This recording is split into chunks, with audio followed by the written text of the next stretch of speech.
விவசாய எல்லாருக்கும் வணக்கம். வாங்க வீடியோக்குள்ள போலாம். இன்னைக்கு நம்ம பார்க்க போகிறது டூரிஸ்ட் ஃபேமிலி பற்றி தான். இந்த டூரிஸ்ட் ஃபேமிலி படம் பார்த்தீங்கன்னா கிட்டத்தட்ட ரிலீஸ் ஆச்சு மே 1ஆம் தேதி. இந்த படத்தை பற்றி நம்ம முழு விளக்கமாக பார்க்க போகிறோம்.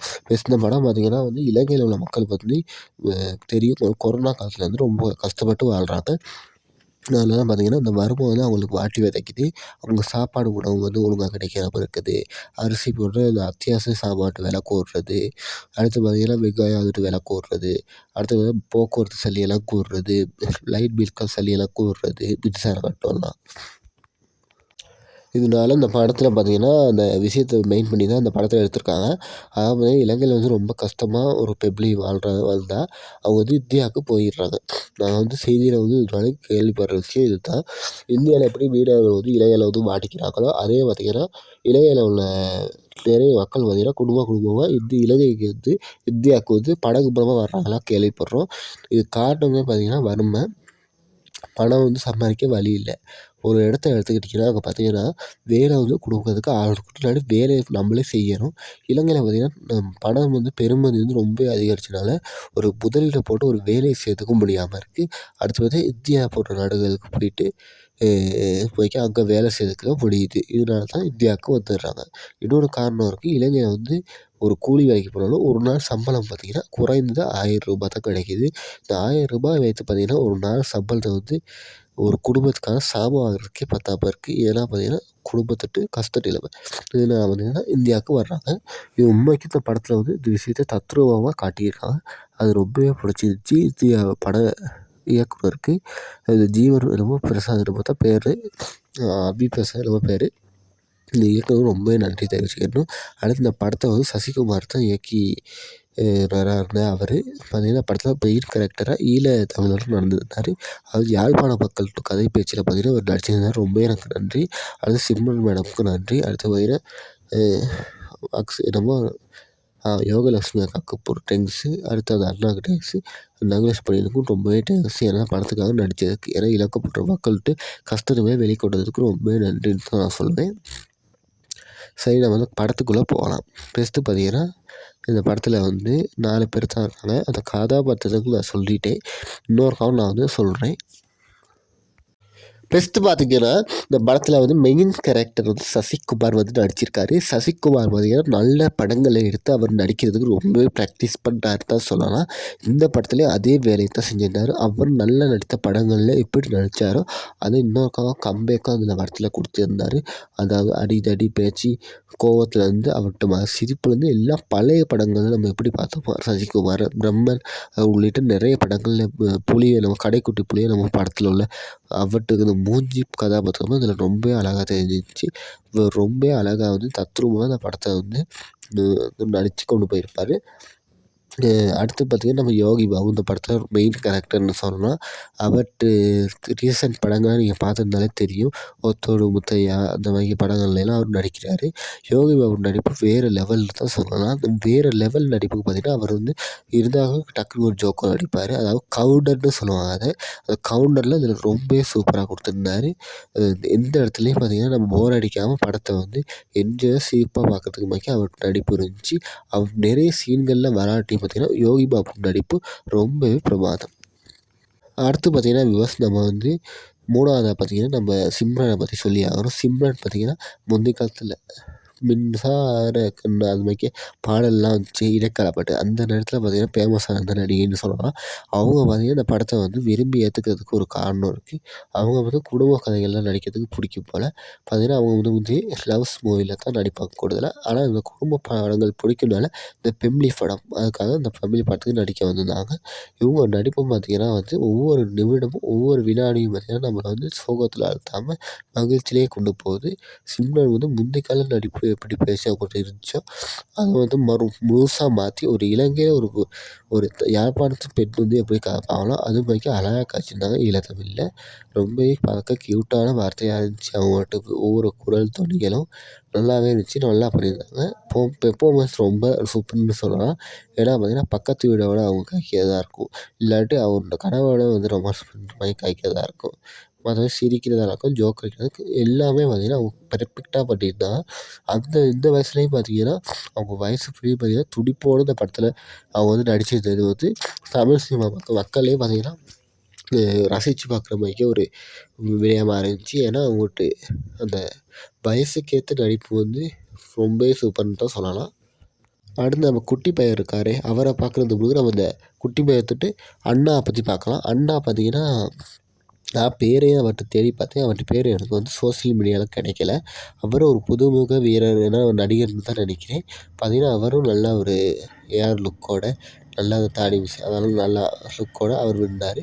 அவர் பார்த்தீங்கன்னா, இந்த படத்துல வந்து ஒரு என்ன சொல்றது, கெப்பஸ் போகாம, சல்லி இல்லாம ஒரு இடையில வந்து படிப்ப நிறுத்திட்டு இருக்க ஒரு பொடியனா தான் இதில காட்சியளிக்கிறாரு.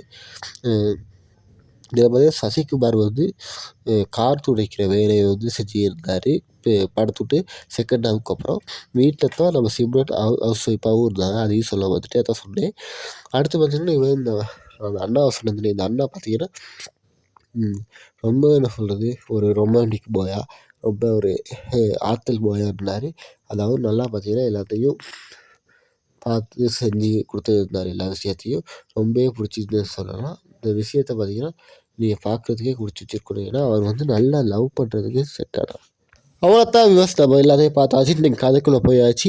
அடுத்து கதைய நம்ம வந்து தெளிவா பார்க்கணும்ல. வாங்க போல போர் அடிக்காம கதைய சொல்றேன். கதைய கவனமா கேளுங்க. ஒவ்வொரு பாயிண்ட்டையும் நிறுத்தி நிதானமா கேளுங்க. சப்ஸ்கிரைப் பண்ணிட்டு கேளுங்க. லைக் பண்ணிட்டு கேளுங்க. ஷேர் பண்ணிட்டு கேளுங்க. இதில பார்த்தீங்கன்னா, கதை வந்து சசிகுமார் வந்து குடும்பத்தோட பார்த்தீங்கன்னா, இலங்கையிலேருந்து இந்தியாவுக்கு தப்பிச்சு ஓடி வந்துருவாரு. இதுதான் இந்த படத்தோட மெயின் கதை. அதாவது பார்த்தீங்கன்னா, போட் மூலியமா பார்த்தீங்கன்னா, இலங்கையிலேருந்து ஷிப் வழியா பார்த்தீங்கன்னா, இந்தியாவுக்கு ஓடி வந்துருவாங்க குடும்பத்தோட. இதில பார்த்தீங்கன்னா, எல்லாம் வந்து போலீஸ் கிட்ட மாட்டிக்கிருவாங்க. அதாவது சீப்பு ரோந்து போலீஸ்மார்கள் வந்து இந்தியால இருப்பாங்க. அவங்ககிட்ட பார்த்தீங்கன்னா, இந்த யாழ்ப்பாணத்து மக்கள் வந்து பார்த்தீங்கன்னா மாட்டிக்கிருவாங்க. ஏன்னா, யாழ்ப்பாணத்து மக்கள் அந்த இங்கே வந்தாங்க. அத பார்த்தீங்கன்னா, அப்படியே போலீஸ்காரர் பார்த்தீங்கன்னா, ஜிப்ப ஏத்திட்டு எல்லாத்தையும் கூட்டிட்டு போயிருவாரு. இவங்க யோகி பாபு மாட்டிருவாரு. அடுத்து பார்த்தீங்கன்னா, எல்லாம் போய் கேளு நம்ம அந்த சீட்ட நகுலேஷ் பையன் பார்த்தீங்கன்னா, ஒரு சென்டிமெண்ட் சீன வந்து வைப்பாரு அதுல. அது சென்டிமெண்ட் சீன் வந்து சொல்லலாம்னு நினைக்கிறேன். படத்துலயும் பார்த்துருப்பீங்க. அதாவது நாய அமைச்சு அவர்ட்ட போலீஸ மாட்டிக்கு பார்த்தீங்கன்னா, கடைசியில ஒரு வீடுக்கும் போயிருவாங்க. யாரு நம்ம யோகி பாபு கூட்டிட்டு போயிருவாரு வீட்டுக்கு. வீட்டுக்கு கூட்டிட்டு போயிட்டு யோகி பாபு இதாம்மா உங்க வீடு. இனிமே இங்க தான் இருக்கணும். போலீஸ்க்கு தெரியாம இருக்கு. மாட்டிக்கிறீங்க. உங்க ஆதார் கார்ட்லேருந்து எல்லா கார்டும் சேர்த்து தரேன் அப்படின்னு சொல்லிட்டு அவரும் போயிருவாரு. அப்புறம் இந்த பக்கத்து மக்களோட பழகி அவங்க பார்த்தீங்கன்னா நல்லா அவங்கள கழிச்சு எல்லாம் செட் ஆகி பார்த்தீங்கன்னா போயிருக்கும் இப்படி வாழ்க்கை. இந்த நேரத்தில பார்த்தீங்கன்னா, இவங்ககிட்ட இந்த வாழ்ற கேசவ நகர் காலனி தான் இடத்துல தான் இந்த சசிகுமார்ட்ட குடும்பம் இருக்கும். அந்த இடத்துல பார்த்தீங்கன்னா, குப்பைக்குழியில பார்த்தீங்கன்னா, ஒரு குண்ட போட்டு அத பார்த்தீங்கன்னா வெடிச்சு அந்த மக்களுக்கெல்லாம் பாதிப்பாயிரும். அது யாரோ ஒரு தீவிரவாதி யாரோ போட்டு விட்டுருவாங்க. அது வந்து பார்த்தீங்கன்னா, போலீஸ்க்கு தெரிய வரும். போலீஸ் சொல்லி போடுவாரு, உனக்கு 2 கேஸ் இருக்கு. அதான் பார்த்தீங்கன்னா, இதில வர்ற போலீஸ்காரருக்கு வந்து இன்ஸ்பெக்டர் வந்து பார்த்தீங்கன்னா, 2 பொறுப்பு இருந்துச்சு அவருக்கு. ஒருத்தன் என்னமோ போட்டு தள்ளிட்டு அளவுக்கு சு என்னமோ கேஸ் ஆகி அவரு ஹாஸ்பிட்டல்லேருந்து கேஸு.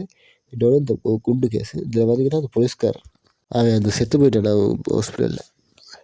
ஹாஸ்பிட்டல்ல செத்து போயிட்டாரு. இவர் கேஸ் ஆயிரும். அதனால இந்த குண்டு கேஸ பிடிச்சே ஆகணும். நிலைமையில தான் போலீஸ்காரரும் இருப்பாரு. போலீஸ்காரர் பார்த்தீங்கன்னா, இந்த குடும்பத்த அதாவது எவன் வந்து பாம்ப போட்டான் அப்படின்னு சொல்லி பாம்ப போட்ட புடிச்சு நம்ம இருக்கு. அதனால பார்த்தீங்கன்னா, இங்க வந்து இப்படி பாம்பை பிடிக்கணும் அப்படின்னு சொல்லி தான் ஒரு போலீஸ்காரர் பார்த்தீங்கன்னா, புதுசா அந்த நகரத்துக்கு வந்தவங்கள வந்து எல்லாத்தையும் பிடிக்கணும்னு சொல்லிருவாரு. அத பார்த்தீங்கன்னா, நம்ம அந்த காப்பாத்தி விட்டாரே போலீஸ்காரர். அவரு பார்த்தீங்கன்னா, அவருக்கும் கேள்விப்படுவாரு. ஏன்னா, அவர் தான் இறக்கி விட்டு இந்த மக்களுக்கு வந்து வாழ் குடுத்தவரு. அவரு பார்த்தீங்கன்னா, இந்த விஷயத்த சொல்லி விடுவாரு. அவர்ட்ட வேலை பறி போகாம இருக்க. இதனால பார்த்தீங்கன்னா, டூரிஸ்ட் ஃபேமிலியும் மாட்டுவாங்களா இல்லையான்னு சொல்றது தான் மிகுதி கதையா இருக்கு. இந்த படத்துல மைனஸ் பாயிண்ட், பிளஸ் பாயிண்ட்டும் அதெல்லாம் சொல்லிறணும். அதையும் நான் சொல்றேன். பார்த்தீங்கன்னா, ப்ளஸ் பாயிண்ட்டா நம்ம பார்ப்போம். ப்ளஸ் பாயிண்ட்டா பார்த்தீங்கன்னா, இந்த படத்துல வந்து சசிகுமார சொல்லணும். அவர் பார்த்தீங்கன்னா, முந்தி படத்துல பார்த்தீங்கன்னா, ஹீரோவா, லவ்வரா பார்த்தீங்கன்னா, எக்ஸரா எல்லாத்துலயும் அவரு தூள் கிளப்பியிருந்தார். இந்த படத்துலயும் அவர் தூள் கிளப்புறதுக்கு ரொம்பவே காரணமா இருந்தது. அவர் நடிப்பு இது வந்து குடும்ப படம் என்றதுனால வந்து பார்த்தீங்கன்னா, அவர் வந்து ரொம்ப லவ் சீன்களுக்கும் போகாம, ரொம்ப ஆக்ஷன் சீனுக்கும் போகாம பார்த்தீங்கன்னா, கும்பலுக்கு வறுமை, அந்த மகிழ்ச்சி, அன்பு, ஒற்றுமை எல்லாத்தையும் காட்டுற மாரிக்கு இவர் நடிப்பு வந்து இவர்ட்ட மூஞ்சில தெரிஞ்சு, இவர்ட்ட பாடி லாங்குவேஜும் பார்த்தீங்கன்னா, ஒரு குடும்பஸ்தர் பாடி லாங்குவேஜ் எப்படி இருக்கணும் இருக்கும். அந்த பாடி லாங்குவேஜ் மாதிரி தான் அந்த பாடி லாங்குவேஜும் இருந்துச்சு. இதில் பார்த்தீங்கன்னா ஏஐ தொழில்நுட்பம் பற்றி ஒரு விஷயம் கூட செய்யலை. இவர் முழுக்க முழுக்க பார்த்தீங்கன்னா ஈழத்தமிழ் அமர் குரலை வந்து பார்த்தீங்கன்னா அவரே வந்து ஈழத்தமிழ்நாட்டு குரலை பற்றி காய்ச்சிட்டாரு. அதுவும் யாழ்ப்பாண மக்கள் எப்படி நம்ம இளைஞரை காப்பாங்களோ அதே மாதிரி சசிகுமார் இந்தியாவில் பிறந்து வளர்ந்தவர் பார்த்தீங்கன்னா இந்தியா குரலில் கலக்கிறவர். அவர் பார்த்தீங்கன்னா தமிழை வந்து ஈழத்தமிழை அழகாக பேசுவார். கெதியா வாக்கடா வீட்டால் என்னடா செஞ்சு வச்சிருக்கீங்க வாங்க நீ அப்படின்னு சொல்லி அழகாக யாழ்ப்பாணம் தமிழில் கேட்பார். ரொம்பவே நல்லாயிருக்கும். அடுத்து பார்த்தீங்கன்னா பாடி லாங்குவேஜ் வந்து பார்த்தீங்கன்னா ஒருத்தர் குடிகார அப்பாவால் அழகான சாதுவான ஒரு அப்பாவாக அழகாக இருப்பார். பார்த்தீங்கன்னா இந்த குடும்பம் வந்து அமைதியான குடும்பங்கிறது இவர்கிட்ட பாடி லாங்குவேஜ் வச்சே கண்டுபிடிச்சிடலாம். அடுத்து பொறுப்பு துறப்புன்னு சொல்லுவாங்க. ஒரு அப்பா வந்து அந்த படத்தில் அப்பாவை எப்படி காட்டுவாங்க, அவர் வந்து குடும்பத்தை பார்த்துக்கிறாரா, குடும்பத்துக்கு என்னென்ன செய்கிறாரா, அது நல்ல விஷயங்கள் செய்கிறாரா, அவர் குடிக்காமல் நல்லா இருக்காரா அதெல்லாம் காட்டுறது. ஆனால் வெறும் அப்படிலாம் இல்லாமல் அழகாக அந்த படத்தில் நடிச்சிருப்பார்.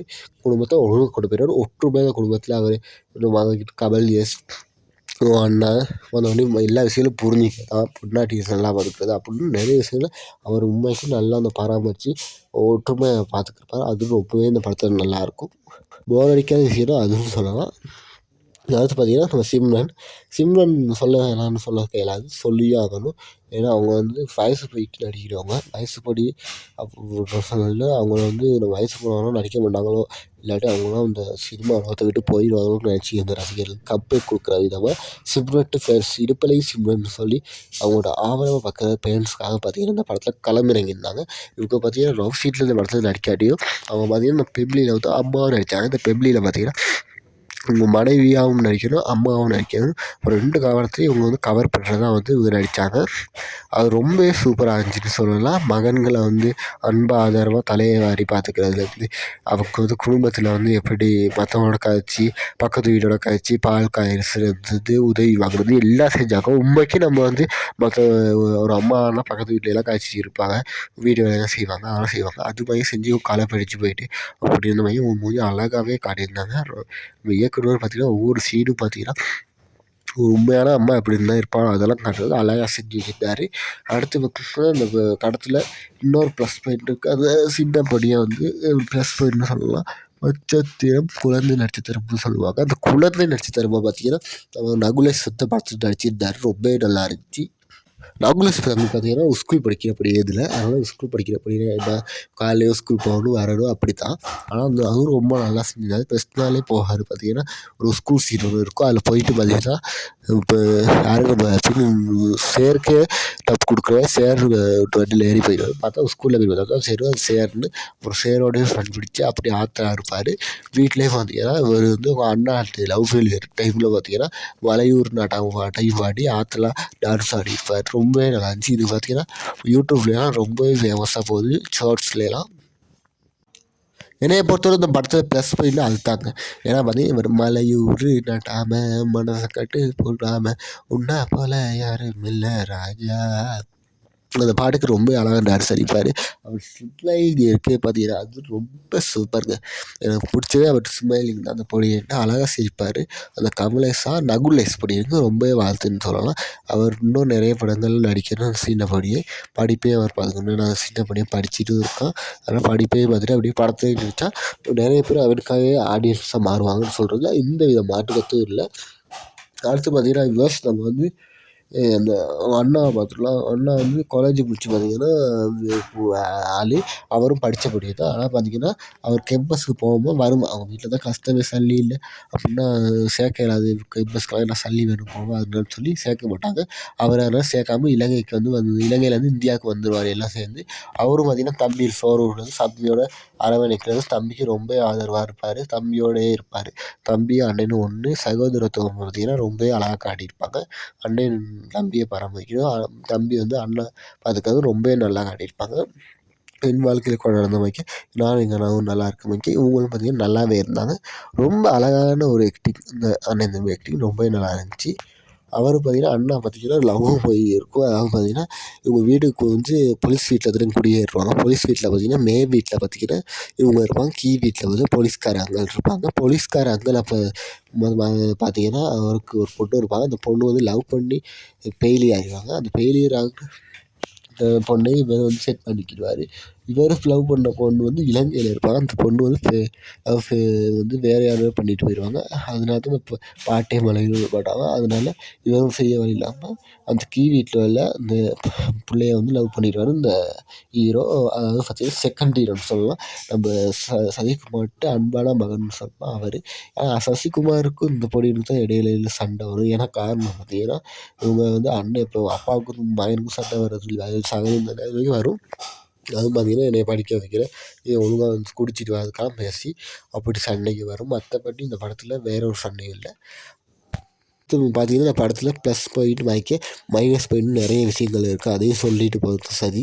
ஒரு படத்துக்கு வந்து எல்லாமே இருக்கும். அது இல்லைன்னு சொன்னால் ஏமாறிக்கே ஒரு முட்டாள் எவனும் இல்லை. அதனால அதையும் சொல்லிட்டு போகிறேன். பேபிலி படம் பேர்னாலே பார்த்தீங்கன்னா அதில் வந்து எங்கேயும் பார்த்தீங்கன்னா ரொம்ப கதை வந்து ஒரு இடத்துல ஒரே விஷயம் நீட்டிகிட்டு போகக்கூடாது. இதில் வந்து ஒரு விஷயங்கள் அப்படி ஒரே விஷயமா நீட்டிகிட்டு போயிடுது. அது கொஞ்சம் போர் அடிக்குது. மற்றபடி இந்த படத்தில் லாஜிக் இல்லை. பார்த்தீங்கன்னா படத்தில் ஃபேமிலி படமாக இருந்தாலும் பார்த்தீங்கன்னா ஃபேமிலி மாற்றம் வைக்க சீன் காட்டுவாங்க. அதாவது போலீஸ்கிட்ட அது கடைசியில் மட்டும் தான் அந்த மாட்ட போகிற விறுவிறுப்பே இருக்கும். அடுத்து பார்த்தீங்கன்னா இந்த படத்தில் அதுக்கு முழுக்க போலீஸ்காரங்க ஒரு சீன்லாம் வந்து போகும். இடையில பார்த்தீங்கன்னா விசாரணை இன்வெஸ்டிகேஷன்லாம் நடக்கும். அது பார்த்தீங்கன்னா போலீஸ் வீரருக்கு மேலேயே தான் இருப்பாங்க. ஆனால் போலீஸ் பயம் இல்லாமல் இருப்பாங்க. இதுலலாம் லாஜிக் கொஞ்சம் இடிக்குது. மற்றபடி மற்ற இடங்கள்லாம் சுமாராக தான் இருக்குது. ஒரு லாஜிக் வந்து மட்டும் தான் பிழையா இருக்குது. மற்றபடி இந்த குடும்ப லாஜிக்கெல்லாம் நல்லா தான் இருக்குது. அடுத்து பார்த்தீங்கன்னா இந்த படத்தை பற்றி சொல்ல ஒன்றும் இல்லை. இதில் வந்து பாடல்கள் வந்து என்னை பொறுத்தளவு இடம்பெற்றுச்சான்னு சொல்கிறதுக்கு இல்லை தான் போல. ஆனால் அப்படி பாடல்கள் போட்டால் சொல்லுங்கள். இந்த படம் பார்த்தீங்கன்னா வேறு விஷயம்னா இந்த படம் ரிலீஸ் ஆகி பார்த்தீங்கன்னா 7 நாட்களில் பார்த்தீங்கன்னா 27 கோடி சம்பாதிச்சிருக்கு. இதை பார்த்தீங்கன்னா சூரியன் வெப்பில் சொல்லியிருக்காங்க. News plus BBC news YouTube அவங்களாம் சொல்லியிருந்தாங்க. உண்மைக்கு வந்து பார்த்திங்கன்னா மாபெரும் வெற்றி பெற்றிருக்கு மக்கள்கிட்ட ஆதரவு. அப்படின்னா மக்களால் விரும்பி பார்க்குற படங்கள் வந்து ஒரு எக்ஸன் படமாக இருக்கும், ஒரு காமெடி படமாக இருக்கும், இல்லாட்டி சாங் படமாக இருக்கும். இந்த மாதிரி அந்த பெப்ளி படமாக இருக்கிறனால இது வந்து மக்களால் விரும்பப்பட்டுச்சு. எல்லாத்துலேயும் பிடிச்சி வரவேற்கப்பட்ட இந்த படத்தை நீங்களும் போயிட்டு பாருங்கள் தியேட்டரில் ஓடிக்கொண்டு இருக்குது. 100 நாள் படம் ஆகிருமோ தெரியலை.